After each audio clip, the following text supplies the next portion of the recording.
أعوذ بالله من الشيطان الرجيم بسم الله الرحمن الرحيم الحمد لله رب العالمين والصلاة والسلام على سيدنا ومولانا أبي القاسم المصطفى محمد صل على محمد وآل محمد.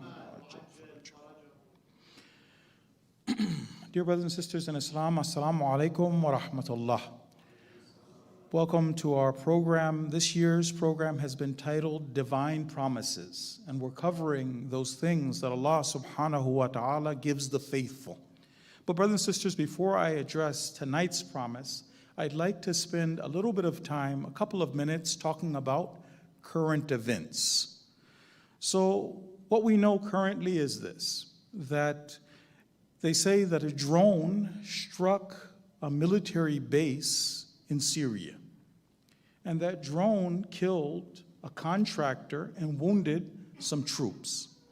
After that, the administration authorized an airstrike, and they struck back at the Syrians. And then after that, the Syrian resistance struck back, and they fired 20 rockets at those bases. So where do we stand as Muslims? Because we know that with our words, we're supposed to be on the side of truth. So what happens is the same logic that pushes us to stand for Quds, where our Imam has taught us, the words of our Imam, Amirul Mu'mineen, were this, وَكُونَا لِلظَّالِمِ خَصْمًا, that you are supposed to be a khasm and an enemy to the zalim, وَلِلْمَظْلُومِ عَوْنًا. That same logic dictates that we look and examine this issue of Syria. When we look in Syria, we ask ourselves, why are there U.S. bases there? Why are there U.S. bases there? Why are they being struck? And then we remind ourselves of the words of ex-President Trump, where he explained that the U.S. presence is to secure the oil. So then we ask ourselves, is it okay to come into a sovereign nation and to plunder their supplies?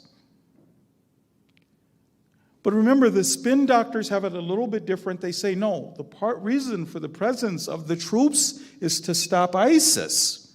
But then again, we remind ourselves of what Trump said.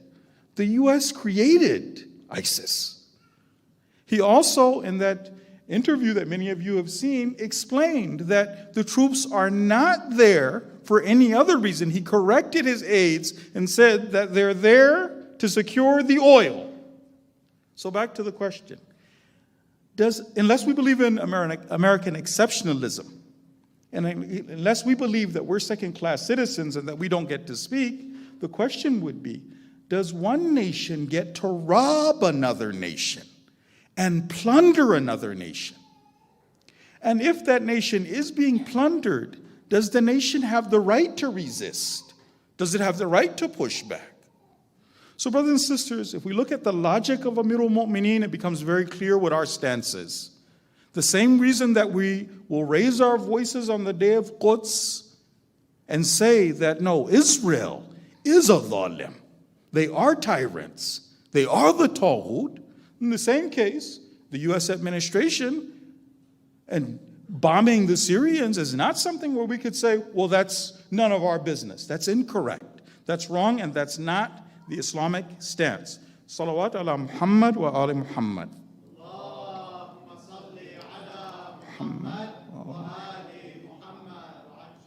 Now, brothers and sisters, by the grace of Allah, we have the tawfiq of talking about Allah's promises for the believers. And what we are hoping to do by talking about these promises, by reading about them, some brothers and sisters are reading ahead in the book and then reading and then talking and discussing and listening to the ayat of the Quran, is that for any resistance community that's actively awaiting the return of the Imam, these promises have to become common knowledge for us. I quote them to you, you quote them to me, right? So that we're able to resist and to do our responsibility. Because if we remember, what we learned is that any time the wali of the time is victorious, any time, whether it be in the time of Nabi Nuh, Nabi Ad, any time the wali is victorious, or our imams, it always goes back to the followers. The faith or iman of the followers, and the sabr, and the resistance of the followers. That sabr is very different when one is familiar with those Quranic precepts. It increases our ability to resist exponentially. They did an experiment once, and they said that there were some rats, and they would drop these rats in a bucket, swirling water, and test how long the rats could swim. They said on average a rat could swim for 15 minutes, and then after that the rats couldn't take it anymore and the rats would sink. But then they did something. They tweaked the experiment. What they did was to take the rats out at the 15-minute mark. Once the rats had had enough, take the rats, put the rats on the side, dry the rats off, and then now put the rats back into the water. They said those same rats who would normally only be able to spin for 15 minutes now could swim for 60 hours. A rat with hope. So what happens now? These promises that Allah has given us, and I'm going to share just one of the verses of the Quran, your ability to resist once you know what God has in store for you is exponentially different. This one is Surah 30 and verse number 60, where Allah says this, Fasbir. Patience, brothers and sisters, sabr isn't just sitting and relaxing. Patience is resisting. Fasbir, inna wa'dallahi haqq. 30, 60. Now, one of the things that robs a person of their ability to resist is when that person comes to the conclusion, or somebody is able to get into the mind of the believer and explain to the person and convince the person that your efforts don't matter. This is never going to be fixed.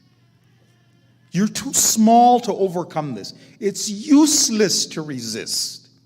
One of the worst things that somebody can do to us is to break that internal resolve and to tell us that there's no point. We're already killing ourselves. It's already not fair. I don't like this. I'm pushing. I'm striving. And then you convince me that it doesn't work. It's not going to work. I heard a story, inshallah, it's not true. They said once there was this guy who's in charge of a small company. And he didn't feel like he was getting any respect from his employees. So he came out and he protested and he gathered the employees and he said, things are going to be different from now on. And then he left and went back to his office and he bought a small sign that said, I'm the boss. This man went to lunch. When he came back from lunch, he saw that somebody had written a small note on his sign. They said, your wife called. She wants her sign back. So if it doesn't have any effect, if I can't push back, if there's no effect to me resisting, if they convince me, then I'm not able to do this. So one of the promises, the promise that we're going to talk about today, is one of the very important ones. It's one that Allah teaches us in multiple surahs. And this promise is one where Allah tells us that our efforts do bear fruit. Our efforts as believers, as mu'mineen and mu'minat, God tells us that our efforts do bear fruit. Now, imagine that you have someone who's in a situation where you're out in the wilderness. You're in a deadly jungle. A jungle where staying in the jungle means you will die. Snakes, scorpions, whatever is there, Daesh. You're not going to live if you stay here. And there is salvation, but it's in one of the four directions. One of the four directions. There's a village out there somewhere. But not knowing that your efforts will have any results. So you're pushing, you're trying, but then one of the things that would constantly come back in your mind in the pitch black, I don't know, am I going forward to the destiny? Am I getting any closer? Am I winning? Or am I putting myself further in this hell that I'm in? Right? Not knowing that my efforts will bear any fruit stops the person. It can paralyze the person. It can definitely slow the person down. But if I knew the opposite, I know my direction. I know the direction I'm moving in. I know where help is. I'm moving in that direction. And I know that this is taking me towards my goal. How different would I be? I'd be able to take steps because I'm winning. I'm working. This is happening. Right? So, although life may seem unfair, we believers know that we serve a good God. And the God that we serve hasn't forgotten us. He knows our struggle. He knows how difficult it is. And when we take steps of faith, He brings us closer to our goal. One of the beautiful promises of Allah in the Quran, this is just describing Allah now. Surah Maryam, Surah 19 and verse number 64, God says this, وَمَا كَانَ رَبُّكَ نَسِيًّا. Your Lord isn't forgetful. He knows, He's seeing, He's watching. So, what happens is, this promise of God is one that is for the dunya. Yes, it's true in the akhirah. Our good deeds, we know that our good deeds will bear fruit, right? We have in that famous verse of the Quran, فَمَنْ يَعْمَلْ مِثْقَالَ ذَرَّةٍ خَيْرًا يَرَى. Whoever does even a mote's worth of good will see it in the hereafter. It'll take on corporal form in the hereafter, we know that. But even when it comes to the dunya, then we see that Allah explains to us that here in this world, it bears results. So sometimes when Allah talks about this promise, it's, for instance, as you saw in the book, where He talked about the switch of the Qibla, when the believers went back from praying towards Jerusalem and now they're praying towards Mecca again. He talked about it there. But there's multiple surahs where He talks about it. Sometimes it's the message of the shuhada to us in some of the stages. In some stages where He talks about this, He talks about those who hold fast to the book. And again mentions the principle. Sometimes He talks about it when He talks about resisting. So He's giving us encouragement to resist.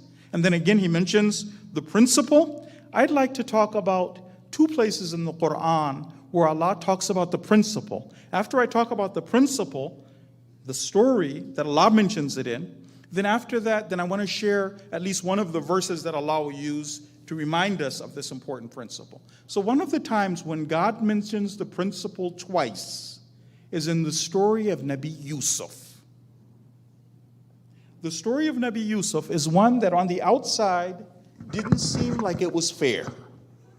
Right? If we were looking on the outside at the story of Nabi Yusuf, we would say that this isn't fair. He's been dealt a rough hand. Nabi Yusuf, he's doing all the right things. He's submitting, right? So the story of Nabi Yusuf, just to remind ourselves, because twice in the story, God mentions the principle. So if we remember the story of Nabi Yusuf, in the beginning, he starts out as this extremely handsome young man, right? Young boy. Extremely handsome, though.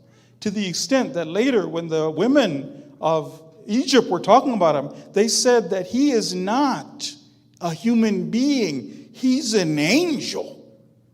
And in the hadith, the Prophet says that half of all beauty was given to Yusuf, and the rest was given to everyone else. So extremely handsome. But this isn't his fault. He's also beautiful on the inside. Beautiful on the inside, he's going to be a prophet. He's the son of a prophet. He's going to be the next prophet. So it's natural that his father would have favored him over his brothers. Not because of favoritism, because of his closeness to God. Nabi Yusuf, what's the comparison? Instead of it, though, being fair, what happens is the brothers take that and they become jealous of Yusuf. They don't like Yusuf. They kidnap Yusuf and they rob him of his childhood. So instead of the loving arms, the tarbiyah of Nabi Yaqub, instead of that, Nabi Yusuf is sold into slavery. Even in slavery, he does the right thing. He goes to the house of the Aziz. The wife of the Aziz falls in love with him. He's chaste. He tries to do all the right things. They see that he's been chaste and that she's been wrong. Still, does that save Yusuf? No. the women of Egypt, they also, so now he's resisting not only her, not only remaining chaste, but now the women, and then after that, something even more terrible happens. Remember, Nabi Yaqub is an immigrant, a foreigner, a slave. And now the wife of the second most powerful man in Egypt takes him as her personal enemy.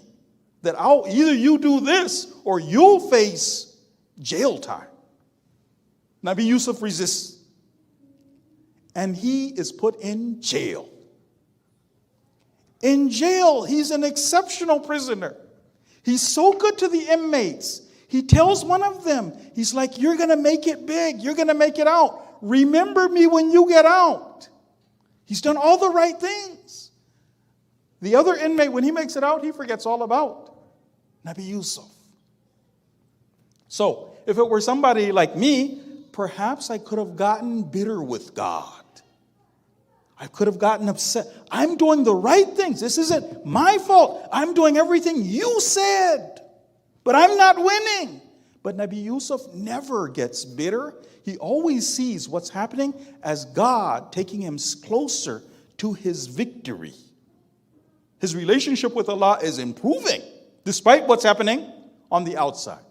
So finally, we know that Allah brings his brothers, puts them through their test. Finally, when Nabi Yusuf is able to reveal his identity to his brothers, after going through all of that hardship, the Quran says he shares the secret of his success. So this is now one of the verses of the Quran. Again, it was mentioned twice in the story, but this is just one of them. Again, we're looking at that bigger point. The efforts of the believer always bear fruit. I'm doing my part. God is bringing me closer. I'm winning by doing my part. So now if we can see, this is now, so what happens was there's a conversation now with him and his brothers. He's now sitting, he's able to identify himself. So this is now, brothers and sisters, if you can turn to Surah Yusuf, which would be Surah number 12. Surah number 12 and verse number 90. So 1290, if I've quoted it correctly, you should see the verse where he's now explaining the secret of his success. Why did I win? And this is the part that we're trying to look for. So Nabi Yusuf says this. مَن يَتَّقِي وَيَصْبِرْ. Do you see that, brothers and sisters? You see? The person who has taqwa, مَن يَتَّقِي وَيَصْبِرْ, and resists and stands on the path and does his or her responsibility, this person, فَإِنَّ اللَّهَ, so truly Allah, لَا يُضِيعُ, Allah does not waste أَجْرَ الْمُحْسِنِينَ. The efforts of the good doers, of those who are doing the right thing, doesn't go to waste. It does bear fruit, even if it takes time. Okay, so that's one example. Another example of when Allah talks about this is another famous battle, and this is the Battle of Tabuk. The Battle of Tabuk is another very interesting story in the Quran. In the Battle of Tabuk, what happens is the Roman Empire feels threatened by the Muslims. This is the 9th year of the Hijrah. In the 9th year of the Hijrah, Islam has now spread over the Arabian Peninsula, and the Roman Empire, which at this time is even more powerful than the Persian Empire, feels threatened by the Muslims, and they decide to snuff Islam out. So they start to prepare for a major invasion, and they put troops at the border. The Prophet gets word, the caravans that are coming, you're giving the Prophet word that they're coming after the Muslims. And the Prophet, in many of his battles, would not announce his intentions in order to save lives. So the Prophet would show up at your doorstep once he knew that threat was there. You were planning. The Prophet would show up at your doorstep. You're not ready. That way the Prophet would be able to take the enemy without a lot of bloodshed because people were unprepared. This time, facing this powerful enemy, an existential threat, the Prophet changed his strategy. The Prophet told everybody that he was going to march on the Romans. There was a challenge, though. The challenge was this. Marching on the Romans meant marching in those days for over 400 miles. over 400 miles. The Muslims were not doing well financially. You're going to march 400 miles in battle gear. The weather was extremely hot for Saudi Arabia. No rain. It was also time for the farmers to get their fruits, so it's a bad time of the year. And then you're going to march 400 miles, over 400 miles, to face this mighty enemy. So it wasn't a good time for the believers to go and to take on. And there was a little bit of reluctance amongst the believers to go over and take on this enemy. The Muslims were so bad off. You're walking 400 miles. They said it was 10 Muslims to 1 camel sometimes. 400 miles, battle gear to go over and fight this unwinnable war. So, if we look in the ayat of the Quran, we see how God consoles the believers and explains to them that even though it doesn't seem fair, this is your responsibility. You're still supposed to move. So, brothers and sisters, again, we're going to look for that principle. So that would be now, if we can turn to Surah number 9. Surah number 9 and verse number 120. Again, we're looking for the principle so that later it becomes something that we share with other believers. Other people, we see them faltering, them staggering, we can share the principle. Allah says over here in explaining why the believers still have to go on this mission. So it starts in this way. A'udhu billahi minash shaitanir rajim. ذَلِكَ. This is because بِأَنَّهُمْ لَا يُصِيبُهُمْ ظَمَأٌ. There is no thirst that befalls the believers. وَلَا نَصَبٌ. It's difficult, it's tiring. 400 miles, battle gear. وَلَا مَخْمَسَةٌ. Hunger. فِي سَبِيلِ اللَّهِ. In the way of Allah. وَلَا يَتَعُونَ مَوْتِعًا يَغِيظُ الْكُفَّارِ. Nor do the believers take a position which ends up enraging the kuffar. Or وَلَا يَنَالُونَ مِنْ عَدُوٍ نَيْلًا. When you're in a war, it's not just that you're punching, they're punching.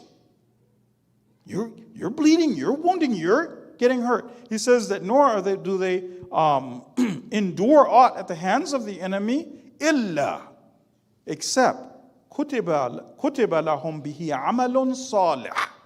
A good deed is written for the believers. So every little bit of the journey and the struggle, all the stuff that nobody else could see, God saw, and God is writing a good deed for it. It does count. It's bringing you closer to your real goal, which is God.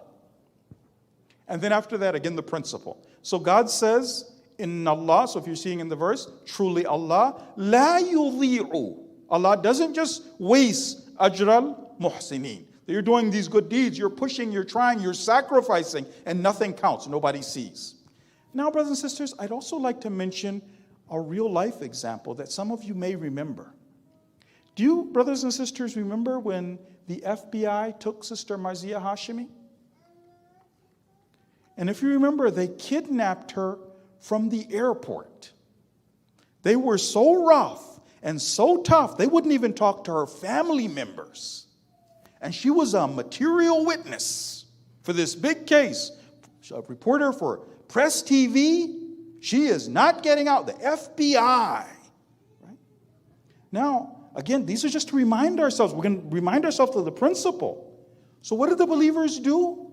Instead of backing down, instead of rolling over, the believers protested. Here in Dearborn, when the believers protested, it was cold. A small group of believers protesting, doing what they can, standing up. And all around the world, and in different places in the country, small group. But now you look at it from the outside. From the outside, what difference does it make? Some tiny group of believers protesting, how can that affect the federal government? But what you saw was that God stepped in. He did the impossible. Sister Marziah Hashimi, when she came out, she said, I could see the effects of the protest on the faces of the judges. The arrogance that they had when they first, remember they strip searched her, right? But God, when God is on your side, God steps in. It's not you. You're doing your part. Let's remind ourselves again of that principle. So, Another time when Allah mentions this in the Quran, brothers and sisters, so instead of this just being, well, that happened and she got out. No, why did that happen? Surah 11. Surah 11 and verse number 115. 11:115. So again, Allah is telling us in Surah Hud now, wasbir, be patient, continue resisting. فَإِنَّ اللَّهَ, truly Allah, لَا يُضِيعُ, Allah does not waste ajral muhsinin. So again, the efforts of the believers do bear fruit. It does make a difference. You do your part, and then God steps in. Now, what we also want to do is this. We want to remind ourselves of the coming of the Imam and tie all of this in that we're talking about to what we're supposed to do right now. So brothers and sisters, if you've noticed, when we read, or some of you may have looked ahead, when you looked at the chapter which was called The Outcome of Prophethood, Part 1, the outcome of prophethood, Part 1, you saw the genius of the leader and that he presented a common sense approach to how Islam is going to become victorious. And he mentions this isn't done through miracles, that now it's only if Allah takes thunderbolts from heaven. No. You do your part. These are just the principles, just the laws of the universe.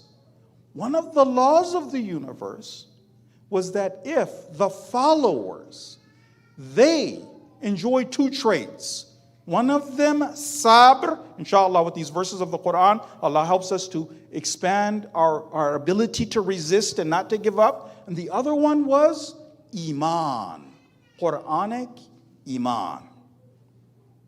Now, what happens is, in order for us, because we're trying to actively wait for the Imam of the time, in order to actively wait for the Imam of the time, that means that we have to work on these two principles. Back to that lesson that the leader was teaching us before we got to this lesson. So he talked about the idea of Quranic faith. The idea that some people, so in the lesson which was called faith and action, faith through action, he mentioned over there that some people have a formula that they think will work. He calls it what a lazy person would do. A lazy person has a formula for what they think faith is. And they think, well, yeah, I'm going to get all these promises. He says, but then the person's going to discover on Yawm al-Qiyamah, on the last day, that whoops, I made a mistake. This wasn't faith. The formula doesn't work.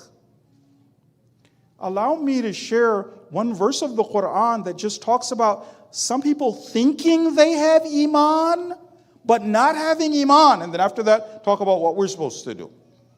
So this one, brothers and sisters, if you can turn to Surah number 4, Surah Nisa, Surah 4, and verse number 60, we'll see how some people think they have Iman. They think they have the formula, but then they'll discover on the last day that, whoops, this isn't Iman.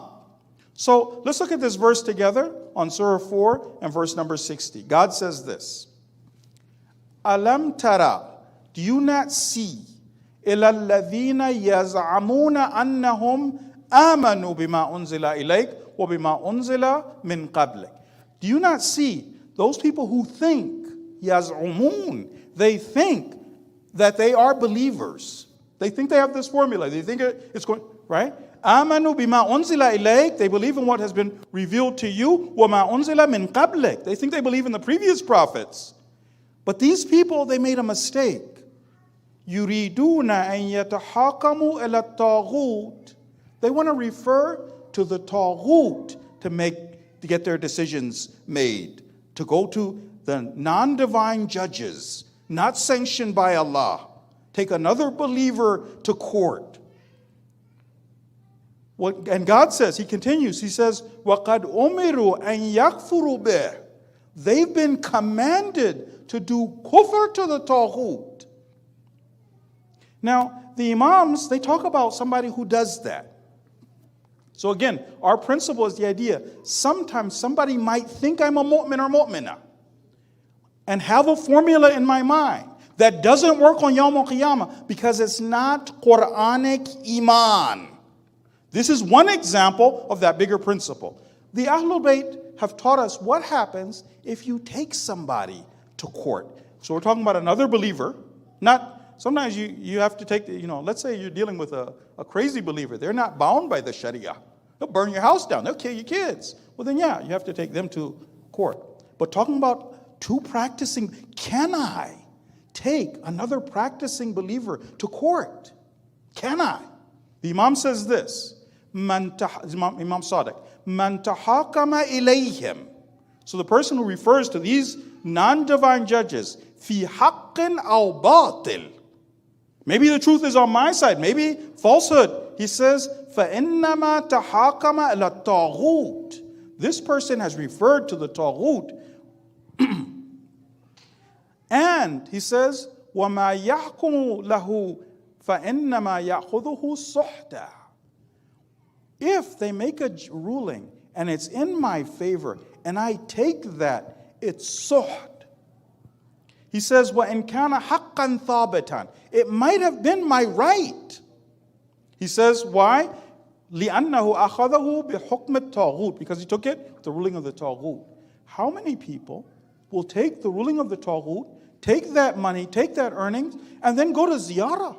Go see Abu Abdullah. The Imam just, right? So it doesn't work that way. Now, before I give the example of what the leader gives for the proper Islam, because vegetarian Islam is not going to get us where we need to go. It's going to be real Islam, Quranic Iman. But sometimes you just kind of have to call it out and say what it is. I heard another story. It's not true, but it's okay, inshallah. They said once there was this lady, and when she would go to work, she would notice there was a parrot on the corner. And whenever she would go past the parrot would say, "You ugly." So she tried to ignore the parrot. She'd go back, she'd go forth, but every day the parrot would keep harassing her and saying, "You ugly." Finally, one day she couldn't take it anymore. She went to the pet shop where the parrot was sitting outside. She went to the owner and she was like, "Look, it's either me or that bird. I'm going to go to the Bahamas. You got 2 weeks. Either you fix that bird or I'm calling animal services." The man said, "I'm so sorry. Please, give me a chance. The bird means so much to us." She came back after 2 weeks. And she looked outside and she didn't see the parrot. But then, when she was coming back from work, she did see the parrot. She got a little tense, but then she walked right up to the parrot, and the parrot looked her in the eyes, and the parrot said, "You know."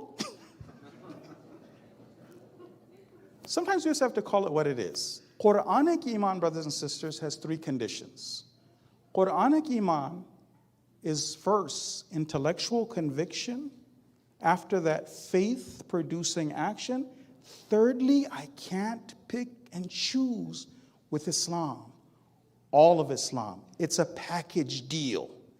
How do I know if I am leaning towards that vegetarian Islam? The leader talks about it in the book. And I'm going to give you one practical example. He says that sometimes you'll see a person, because of their Iman and their faith, they will get so worked up when they see some minor fraction of Islam that goes against their interest. Now they're up in arms, they are ready to go. But after that, a greater infraction of Allah's religion is happening, and you don't see me say anything about that because it's against my interest. But it all comes from one source. The laws come from one source. One practical example. The leader was referring to the tragedy that took place in Turkey. 50,000 people dead. And he was explaining that this is a terrible event. As believers, we're not allowed to sit and see that and feel nothing. We all have a responsibility. But then he said something interesting. He said, what's going on in Palestine, in Syria, these other places, is worse than what's going on in Turkey and Syria. This is small in comparison to that.